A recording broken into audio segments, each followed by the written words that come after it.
ফুল থেকে ফুল লিখেছেন বেলাল হোসাইন নুরি। বিকেলের নরম রোদ উঠোনের উপর ছড়িয়ে আছে মসলিন শাড়ির মতো। আসর নামাজ আদায় করে এসেই জাওয়াদ বলল, ভাইয়া আজ খেলবে না? জুবাইর বলল, কেন নয়, চলো। শুরুটা ভালোই ছিল। ওদের বাঁধ ভাঙা উল্লাসে মুখর হয়ে উঠেছিল সারা বাড়ি। কিন্তু হঠাৎ করে কি হয়ে গেল? তুমুল ঝগড়া। কেউ কাউকে এক চুলও ছাড় দিচ্ছে না। কথা কাটাকাটি চলছে তো চলছেই, এবং দুজনেই সীমা ছাড়িয়ে চলে গেছে বহুদূর। বাবা ঘর থেকে বেরিয়ে এলেন, বললেন, তোমাদের কি হয়েছে বলো তো? দুজনেই একে অপরকে দোষ দিল। বাবা বললেন, তোমরা দুজনেই ভুল করেছো। একজন আরেকজনকে অপমান করছো, অপমান করে কথা বলছো, আবার কেউই নিজের দোষটা স্বীকার করছো না। একটা গল্প শোনো, দেখো কিভাবে নিজের অপরাধ বোধ জাগাতে হয়।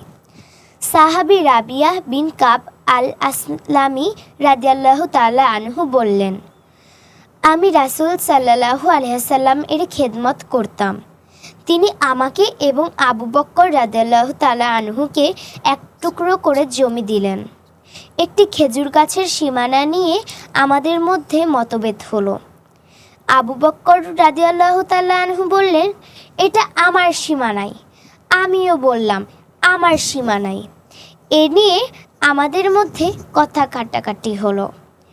আবু বকর রাদিয়াল্লাহু তাআলা আনহু এমন একটি শব্দ বলে ফেললেন যা আমার পছন্দ হলো না, কিন্তু সাথে সাথেই তিনি অনুতপ্ত হলেন। বললেন, রাবিয়া, তুমি আমাকে এমন একই রকম কথা বলে দাও যাতে হিসাব সমান হয়ে যায়। আমি বললাম, তা আমি করব না।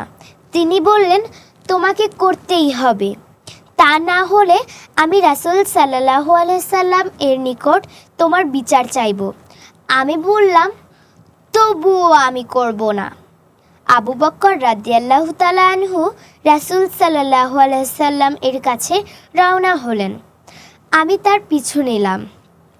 তিনি ঘটনাটি ঠিক যেমন ঘটেছিল তেমনই বললেন। রাসূল সাল্লাল্লাহু আলাইহি সাল্লাম আমার দিকে মাথা তুলে তাকালেন এবং বললেন, রাবিয়া, সিদ্দিকের সাথে তোমার কি হয়েছে?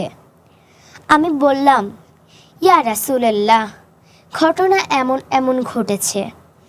রাসূল সাল্লাল্লাহু আলাইহি সাল্লাম বললেন, ঠিক আছে, তুমি তার কথার উত্তর দিও না, বরং বলো, হে আবু বকর, আল্লাহ আপনাকে ক্ষমা করুন।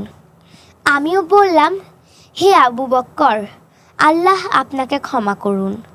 এ কথা শুনে আবু বকর রাদিয়াল্লাহু তাআলা আনহু কাঁদতে কাঁদতে ফিরে গেলেন। জাওয়াদ তখন বলে উঠল, না, আমারই ভুল ছিল। জুবাইর বলল, ভুলটা আমারই।